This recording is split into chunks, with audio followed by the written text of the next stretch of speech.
बहता झुरु झुरु हवा शीतल लहरी छोड़ी के मेहर काम करे गइल बहरी चदर तान के शीतल चाहे आइल निमन मुहूर्त बा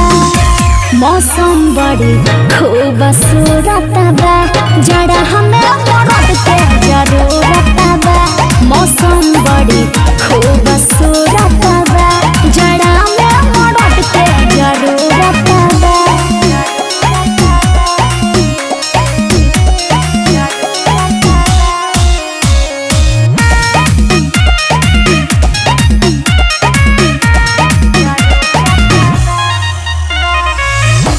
हो जाता देह हमार पानी